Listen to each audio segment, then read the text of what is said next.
마가복음 9장 28절 29절 말씀 중심에서 오직 기도라는 제목으로 함께 말씀을 통해 은혜 나누기를 원합니다.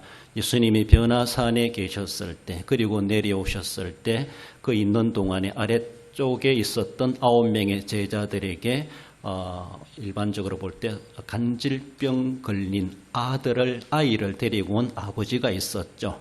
그리고 예수님 없는 사이에 제자들과 서기관들이 논쟁을 벌이게 되고 많은 사람들이 둘러있는 그런 가운데 제자들이 그 아이의 병을 고쳐내지 못하는 그러므로 상당히 난처한 가운데 처해 있었던 그 사건을 계속해서 이어져 가고 있는 오늘의 본문의 말씀입니다. 결국 예수님이 내려오셔서 상황을 파악하시고 문제를 해결해 주시고 그 아이 속에 있는 귀신을 내쫓아 주심으로 그 아이는 온전하게 회복되고 예수님이 손을 내밀어 일으켰었을 때 그 아이는 새로운 사람으로 그렇게 살아가게 된 것을 우리가 볼 수 있습니다. 이제 그 모든 일을 끝내고 그들이 예수님과 집에 들어왔을 때 예수님께 조용히 물으면서 우리는 왜 안 됐습니까? 라고 하며 예수님에게 뭔가 질문을 하고 배우는 그런 과정이 오늘 본문의 말씀입니다.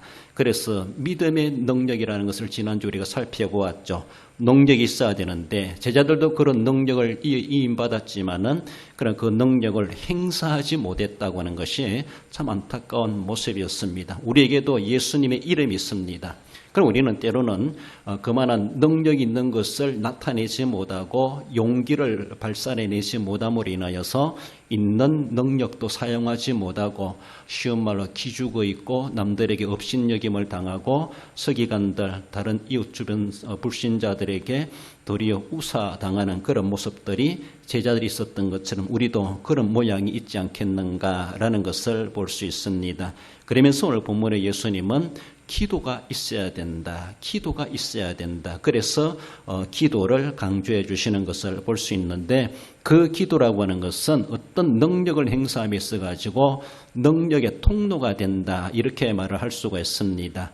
그 능력이 이루어져야 돼. 그 능력은 기도에서부터 시작된다. 우리 입장에서 볼 때는 인간 입장에서는 기도 없이는 그런 능력을 우리가 발휘할 수도 없고 그 능력을 받을 수도 없다라고 말할 수가 있습니다. 그래서 예수님은 오직 기도다라는 것을 제자들에게 가르쳐 주시는 그런 내용을 봅니다.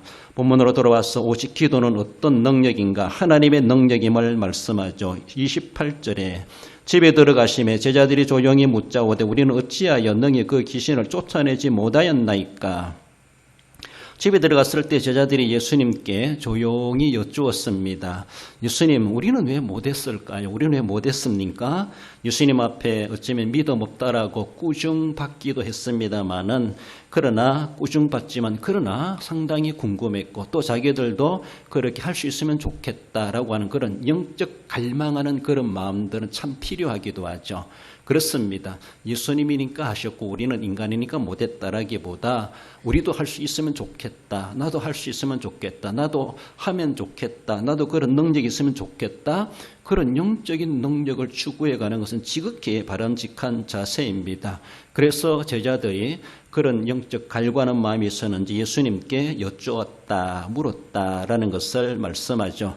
당시 귀신은 그 아이를 정복하고 있었고 아이 속에 들어가가지고 아이를 자기 마음대로 좌지우지 흔들어 버렸고 그렇게 아이를 불행스러운 인생이 되도록 어쩌면 수년이 걸리지 않았겠는가 그렇게 볼 수가 있습니다. 그리고 그 귀신은 아이를 인생을 망가지게 할 뿐만 아니라 그 주변에 있는 사람들 무리들의 마음속에 들어가서 그 마음을 불신앙으로 가득 차게 만들어 놨습니다.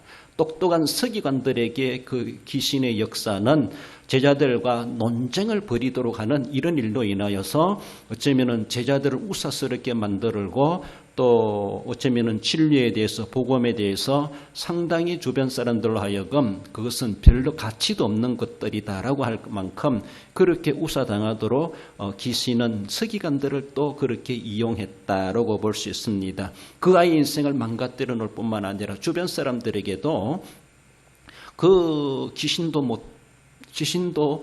맛도 못한 제자들이라는 것, 더 나아가서는 예수님의 능력까지도 그렇게 볼 수밖에 없는 그런 모습들, 주변 사람들에게 불신의 마음으로 가득 차게 만들고 서기관들로 하여금 자기들의 똑똑한 지식을 내세워가지고 그래서 논쟁을 벌려가면서 자기들이 더 우월한 것처럼 그렇게 내세우도록 조장한 것이 바로 귀신의 역사였다, 귀신의 장난이었다라고 볼 수 있습니다. 결국 예수님이 오셔서 그 귀신을 쫓아내므로 그렇게 불신했던 사람들이 믿음을 갖게 하고 논쟁을 좋아했던 서기관들에게 무엇인가 그들의 논리가 그렇게 다 맞는 것이 아니라는 것을 보기 좋게 그렇게 보여주셨습니다. 제자들은 그런 능력이 없었는 것이 아니라 그런 능력이 있었다고 볼 수 있습니다. 능력이 있었는데 그들의 불신앙적인 우겨 싸고 있는 주변 사람들, 그리고 논리적으로 말하기 좋아하는 이 서기관들이 있담에 대해서 제자들은 그만큼 말할 줄도 몰랐고 자기들이 가지고 있는 지식을 대변할 줄도 몰랐고 자기 속에 있는 예수님으로부터 물려 이임받은 귀신을 쫓아내는 능력을 받았음에도 불구하고 그 능력을 용기 있게 행사할 줄도 몰랐다라는 겁니다.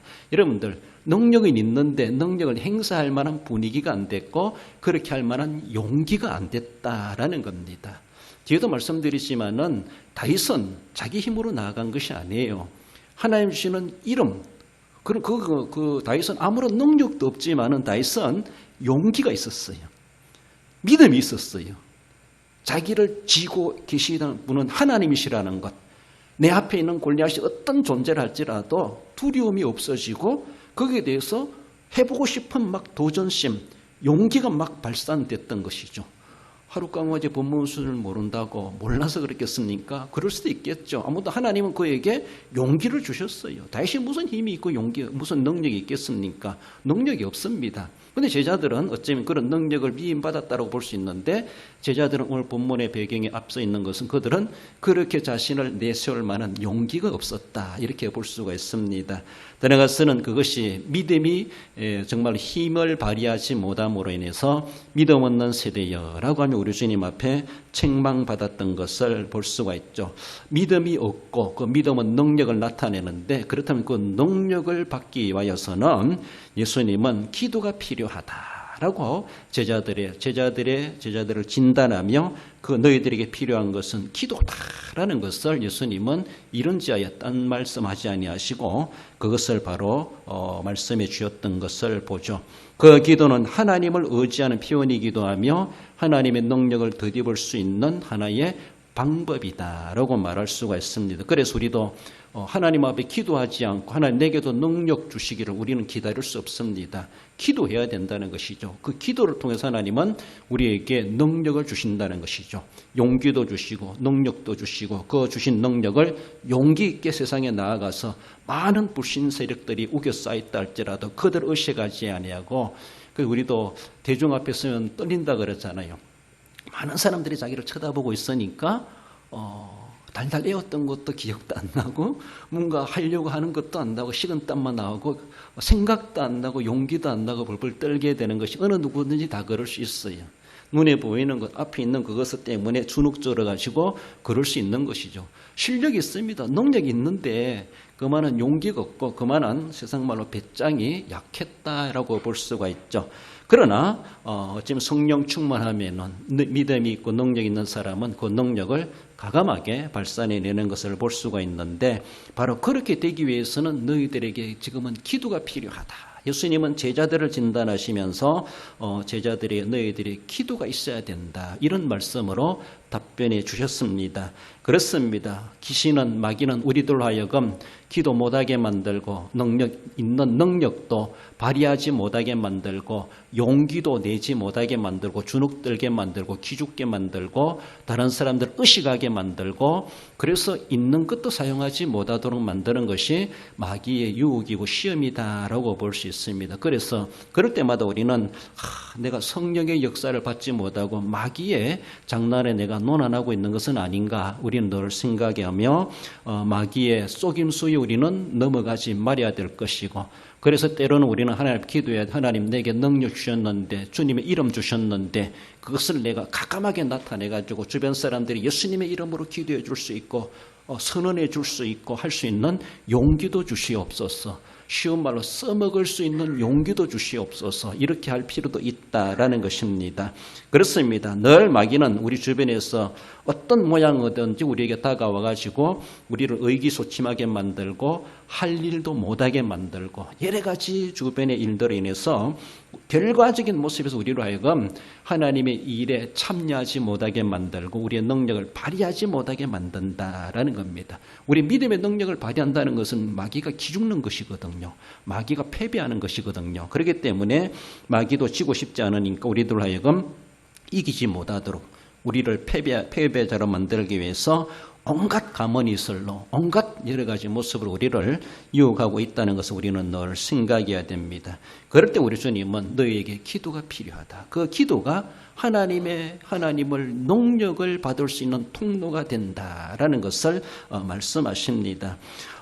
예수님께서 오늘 본문은 우리가 마가복음 봤습니다. 마태복음에서는 예수님이 어떻게 답변하시는가 하면은 17장 20절입니다. 마태복음 읽어봅시다. 너희 믿음이 작은 까닭이니라. 진실로 너희에게 이르노니 만일 너희에게 믿음이 겨자씨 한 알만큼만 있어도 이 산을 명하여 여기서 저기로 옮겨지리라 하면 옮겨질 것이요 또 너희가 못할 것이 없으리라. 할렐루야. 그렇습니다. 예수님은 마태복음에서는 이렇게 마태 기자가 예수님의 답변을 기록해 주는 것을 볼 수가 있죠.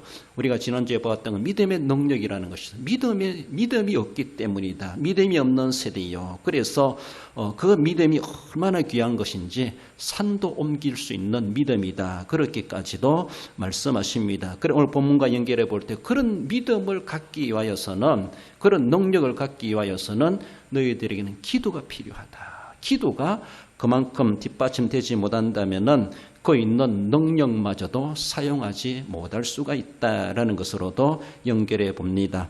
기도는 우리는 하루아침에 되는 것도 아니죠. 늘 기도가 습관이 되고 훈련되어져 가야 됩니다. 그 훈련도 믿음의 바탕 위에서 우리가 기도 훈련이 되어져 가야 되고 그래서 늘 기도 생활, 기도가 습관화되어지는 생활, 기도가 생활이 되는 것, 그런 우리 기도 생활이 필요합니다. 그 믿음은 우리의 능력이 아닌 주님의 능력을 공급받게 한다는 겁니다. 우리가 뭔가 능력이 있어야 되는 것이 아니라 하나님의 능력을 당겨오게 만드는 그 수단이 기도다라는 것이죠. 그래서 주님을 향한 믿음을 가지고 기도할 때 하나님께서 우리에게 우리의 기도를 보시고 우리에게 능력을 더딥혀 주시고 그것을 행사하게 하신다라는 겁니다. 믿음의 기도는 하나님을 절대 의지하는 것을 의미하기도 하고 하나님의 능력을 나타낸다라는 겁니다.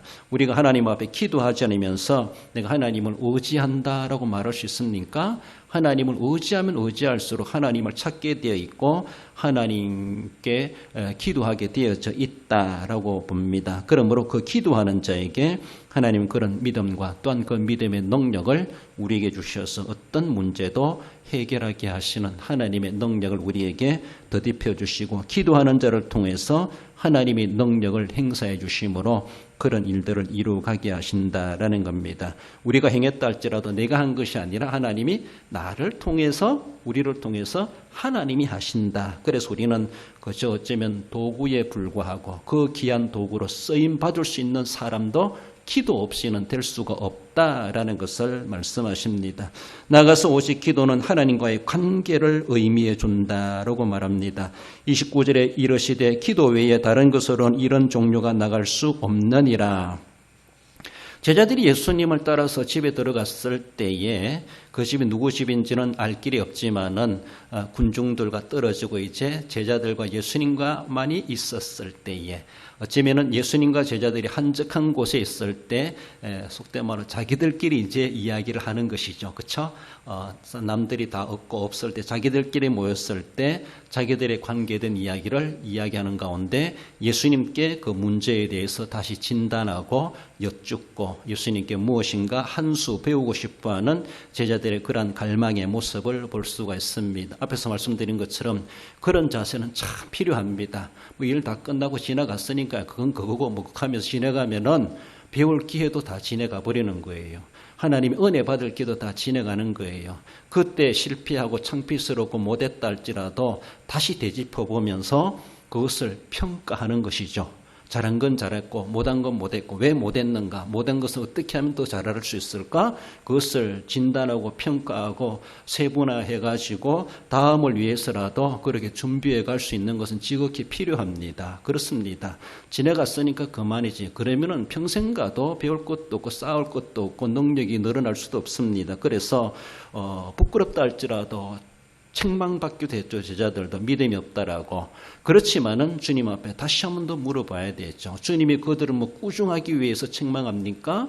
그들을 잘 되라고 책찍질하는 선한 책찍질이라고 볼 수가 있는데, 또 묻다가 또 한 대 맞더라도 물어야 되죠. 그렇습니다. 그런 자세가 필요합니다. 어쩌면 마가복음에서는 이런 일들이 종종 있었다라는 것을 마가 기자는 빼놓지 않고 기록해 주고 있는데, 마가복음 4장 10절에 보면 그 비유에 대해 물으니, 이것은 예수님이 씨 뿌리는 비유를 하고 났을 때 제자들이 더 깊은 의미가 있는 것 같다 그랬는지 몰라도 예수님께 다시 조용히 묻습니다.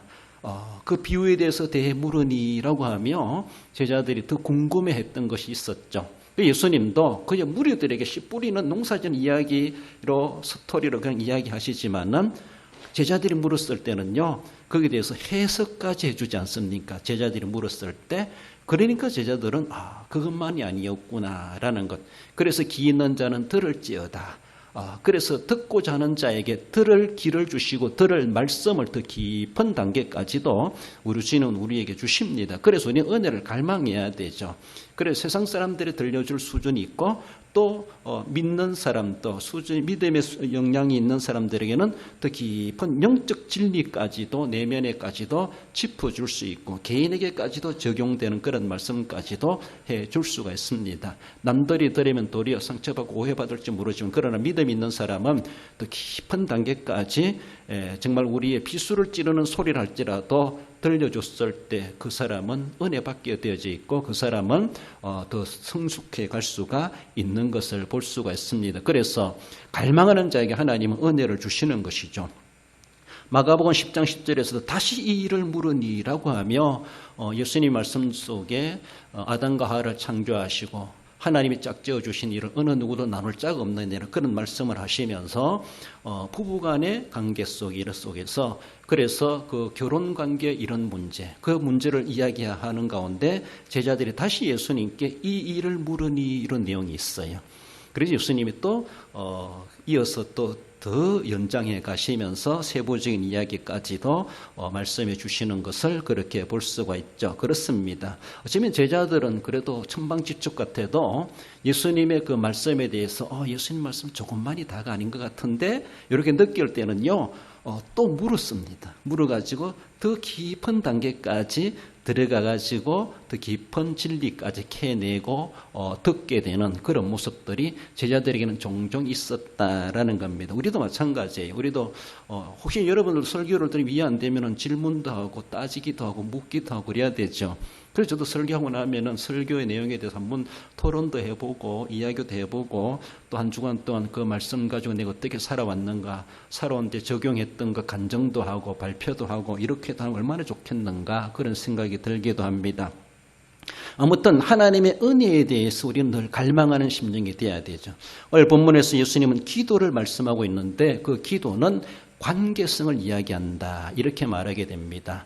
하나님과의 아무런 관계 없는 사람은 기도도 안 할 것입니다. 그렇지 않습니까? 여러분들 사람들하고 관계에서, 이웃과의 관계에서 마찬가지예요. 친한 사이일수록 오만 이야기 다 할 수가 있어요. 그러나 사무적으로 대하는 이웃도 있죠. 할 말을, 어떤 말은 할 수가 없는 그런 이웃이 있습니다. 그렇잖아요? 그만큼 관계가 깊고 돈독하면요, 무슨 말이든 다 할 수 있어요. 서로 욕을 해도 이해가 되고 은혜가 될 수가 있어요. 그러나 그렇지 못한 사람도 있죠. 서로의 관계가 조금 뜸한다거나, 그 관계가 좀 서먹하다거나, 관계가 좀 거리감이 있죠. 서로 예의를 따지고 예를 갖추고 이런 것도 필요한데, 너무 그런 그 관계를 예를 갖추어야만 되는 그런 대상에게는 쉬운 말로 지나가는 소리도 농담도 못합니다. 우스갯소리도 못할 수가 있어요. 그러나 정말로 관계가 친한 사람은, 관계가 돈독한 사람은 뭐 나이를 떠나서 성별을 떠나서 장난도 칠 수가 있고 뭐 무슨 말이든지 다 들어줄 수가, 해줄 수가 있습니다. 그렇습니다. 그 기도라고 하는 것은 하나님과의 나의 관계라고 생각해 봐야 돼요. 내 기도가 뜸하다라고 하는 것은 하나님과 내 관계가 뜸한 것은 아닌가 생각해 봐야 돼요. 하나님과 조잘조잘 이야기 나눌 수 있는 관계가 된다면 왜 기도 안 하겠습니까? 하나님 음성 듣기를 원하고 내 말도 하나님 앞에 막 들려주고 싶고 이것이 기도가 아닙니까? 하나님과의 그런 관계, 그런 돈독한 관계, 서먹한 관계가 아니고 거리감 있는 관계가 아니고 서로 예의만 따지는 그런 행정적이고 사무적인 그런 관계가 아니다면은 얼마든지 가까이 지낼 수가 있죠. 우리 하나님과의 내 관계가 어떠한가? 기도로만 말할 수 없겠지만 기도라는 것으로 내가 하나님과의 관계가 어떠한가를 진단할 수도 있다라는 것이죠. 하나님과의 친한 관계인데 하나님이 그 사람을 우사당하게 만들겠습니까? 내 친한 친구인데, 내 친한 사람인데 그의 우사는 내 우사가 될 수가 있는데, 그러므로 예수님께서는 기도를 말씀하시면서 우리 내면적으로 바라볼 때 너는 하나님과의 관계가 어떠하냐, 이것을 우리에게 물으시는 것이나 다를 바가 없다라는 것을 생각해야 되죠. 우리가 삼위일체 하나님 그렇게 말하죠. 삼위일체라고 하는 그 관계를 생각해요. 이거는 가장 이상적인 관계죠. 한 분 하나님이심에도 일체라 그러죠. 그러나 삼위로 되어 있다 이렇게 말하죠. 그러니까 하나님과의 그 삼위일체 성부 성자 성령 하나님을 한 분 하나님으로 그 삼위의 관계를 우리가 가장 돈독하고 가장 이상적인 관계로 뭐 논리적으로 설명할 수 있는 것도 아니고 증명할 수 있는 것도 아닌데 우리가 또 그렇게 흉내낼 수 있는 그런 모습도 아니지만은 성삼위 하나님의 그 아름다운 조화로움이 있었던 것처럼 서로가 속일 수 없고 모든 창조의 세계와 구속의 사역과 오늘의 모든 역사를 삼위 하나님이 함께 이 모든 일을 이루어가고 계시죠. 그 관계가 얼마나 돈독하겠습니까? 그렇습니다. 우리는 하나님과의 관계가 그렇게 좋은 관계 아니었죠. 불화 관계였죠. 그러나 예수님께 십자가 지심으로 우리를 하나님과 화목하게 하셨다. 화평하게 하셨다. 화목제물이 되셨다. 그렇죠. 하나님과의 전혀 관련 없는 사람이었습니다. 하나님과 원수된 자였습니다. 하나님께 버림받은 자였습니다. 하나님께 아무것도 우리는 관계되지 못한 사람이었는데 예수님으로 말미암아 그의 구속의 십자가로 말미암아 우리의 모든 가로막힌 담이 허물어지고 하나님과 우리의 관계가 소통하게 되었고 관계를 연결시켜 주셨다. 그것을 십자가 구속을 우리에게 이루어 주셨다는 겁니다. 그러므로 하나님 우리와 늘 관계 맺기를 원하신다는 것이죠. 떨어져 있는 것이 아니라 뜸한 관계가 아니라 가끔 보는 관계가 아니라 늘 우리가 전기를 쓰든 안 쓰든 전선은 계속 우리 서있지가 연결되어 있는 것처럼 언제라도 켜면 불이 들어오는 것처럼 그렇잖아요. 필요할 때만 전기 보내고 필요 없으면 전기하면 그런 게 아니죠. 밤이고 낮이고 늘 전기는 항상 이곳에 들어와 있는 것처럼 우리가 언제든지 스위치만 올리면 불을 켤 수 있는 것처럼 하나님과의 나와의 관계도 마찬가지. 주일날만이라는 것이 아니고 새벽 기도 때만 예배 때만 되는 것이 아니고 하나님과의 나와의 관계는 끊을 수 없는 끊어질 수 없는 그런 관계는 그러므로 그것이 기도라는 것으로 표현된다라는 겁니다. 기도라는 것으로. 그래서 하나님 예수님께서는 너희들이 기도해라. 그 기도가 바로 능력이다, 믿음이다 이렇게도 말씀하시는 거예요. 우리는 왜 못했습니까? 믿음이 없는 세대요. 그 믿음은 또 능력입니다. 그래서 그런 믿음과 그 능력은 어디에서 오느냐? 기도에서부터 시작된다. 주님의 말씀 우리가 그렇게 이해되게 되는 겁니다. 우리의 능력이라는 건요. 예수님이 우리에게 기도를 가르쳐 주시는 것은 우리가 충전 드릴 뒤에도 있는데 우리가 배터리를 충전해 가지고 전기선 안 꼽아도 여기에 배터리만 연결하면은 자체 배터리가 달려 있으니까 이걸 사용할 수 있어 그렇잖아요. 그러나 배터리가 다 떨어지고 방전되면은 더 이상 안 돌아가요. 후레쉬 불도 안 오고 그것처럼. 그러면 또 충전하면 되지. 그러니까 왕창 충전했다가 이제 왕창 썼다가 그런 것이 아니라는 거예요. 우리 기도, 우리 능력, 우리의 믿음이라고 하는 것은 우리는 쓰든 안 쓰든 계속 스위치가 코드가 꼽혀 있어야 된다는 것이죠. 필요할 때만 왕창 충전해가지고 하나님 남모르게 하나님 없어 살아갈 수 있다나 충전했으니까 이제 그렇게 살아가는 그런 충전식 신앙생활이 아니라는 겁니다. 우리는. 그러니까 매일마다 만나를 거둬들여야 되는 것처럼 우리 그래서 매일마다 그래서 성경에 보면 쉬지 말고 기도하라. 누가복음 18장 항상 기도하라. 에베소 6장에서는 그 말을 무시로 기도하라 이렇게 표현하지 않습니까? 그래서 기도를 호흡이다 이렇게 비유도 하기도 하고 사무엘 선지자는 기도에 쉬는 죄를 짓지 않겠다. 기도가 쉬는 그 자체는 난 죄라고 본다. 이렇게까지도 강조할 수 있습니다. 그래서 필요할 때만 왕창 충전했다가 나중에는 하나님과 간고 듣는 삶을 살다가 또 배터리 떨으면 또 가서 왕창 은혜 받고 그래서 살아가는 우리의 믿음이 아니라는 것이죠.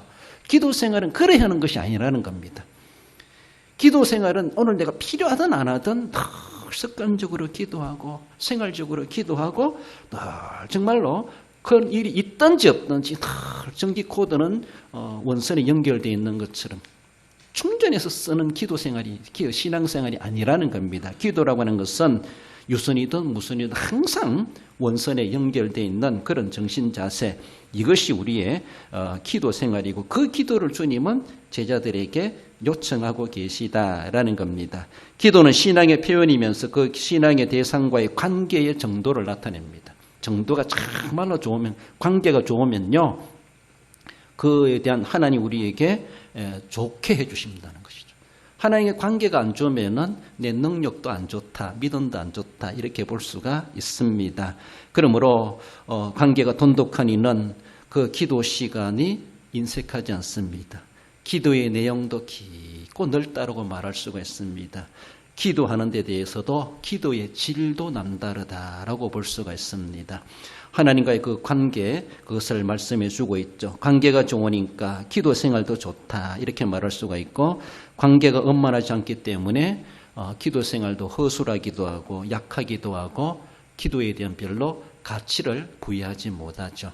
하나님을 만나고 싶은 그런 절망감도 없고 그런 마음도, 갈망하는 마음도 없고, 내 기도하는 이 시간 그때가 가장 즐겁다라고 고백할 수 있는 것처럼, 왜 하나님을 만날 수 있고 하나님과 속닥속닥 할 수 있는 그렇게 의미해 볼 때에 그 시간만큼 그 어떤 것도 방해받고 싶지 않고, 시간 가는 줄을 모르고 상황이 추운 줄을 모르고 배고픈 줄을 모르고 때가 든 줄도 모르고 그렇게 할 수가 있죠. 그렇습니다. 기도가 허술하면은 하나님과의 관계도 허술하고 내 능력도 허술할 수밖에 없다라는 것을 늘 기억하시면서 오늘 본문에서 우리 주님은 너희에겐 기도가 필요하다. 그것을 우리에게, 제자들뿐만 아니라 또한 우리에게도 말씀하십니다. 초대교회 성도들이 그렇게 기도하지 않았습니까? 사도행전 2장 42절에 그들이 사도의 가르침을 받아 서로 교제하고 떡을 떼며 오로지 기도하기를 힘쓰니라. 기도를 강조해도 무리할 일이 아닙니다. 사도행전 6장 4절에서도 7집사를 세우면서 사도들이 그렇게 말하지 않습니까? 우리는 오로지 기도하는 일과 말씀 사역에 힘쓰리라. 그래서 구제하는 것, 성도들을 돌보는 것을 평신도를 세워가지고 그렇게 하도록 해야 되겠다. 가르치는 자로서, 사도로서 그들이 다른 일 때문에 기도 방해받고 싶지 않다는 겁니다. 그래서 오로지 기도하는 일에 열심을 더하고 싶다. 기도 방해받고 싶지 않다. 말씀 사역하는 일에 방해받고 싶지 않다. 다른 일도 다 하나님의 일이지만은, 그러나 사도들이 생각할 때 좀 더 비중을 바라볼 때에 기도와 말씀 사역을 그렇게 앞세우고 소중히 여겼다라는 것을 생각해 볼 수 있습니다. 그것처럼 오늘 우리에게도 주님은 너에게 기도가 필요하다라는 것을 말씀하신다는 걸 기억하시고 달게 받으시고 내 기도를 우리 주님은 진단하시고 더 깊은 기도, 더 기도의 삶을 통해서 하나님과의 더 돈독한 관계를 맺고, 그래서 하나님이 주시는 믿음과 능력의 소유자가 되어야 될 것을 말씀하신다는 것을 기억하시며 기도 생활로 소망을 가질 수 있어야 할 것입니다. 우리 결론적으로 읽어봅시다. 기도는 하나님의 능력을 공급받게 하는 통로이며 하나님과의 돈독한 관계를 갖게 함을 알고 기도의 가치와 의미를 부여하여 더 정성 있는 기도 생활로 능력을 나타내는 성도가 됩니다. 그렇습니다. 기도 외에 이런 주가 나아갈 수 없다. 제자들만이 아니라 오늘 우리에게도 기도가 필요하다라는 것을 말씀해 주시는 것 늘 마음에 새기시고, 그래서 기도 생활로 하나님의 능력을 더디 입으시고 또 하나님과의 돈독한 관계를 유지해 가심으로 하나님이 우리를 능력 있게 쓰시고 사용하시기에 준비된 자로서 그래서 늘 기도하는 사람으로 하나님 앞에 들어 쓰임 받으시고 하나님의 능력을 체험하시며 승리하는 삶을 살아가시는 우리 성도 모두가 되시기를 주님의 이름으로 축원드립니다.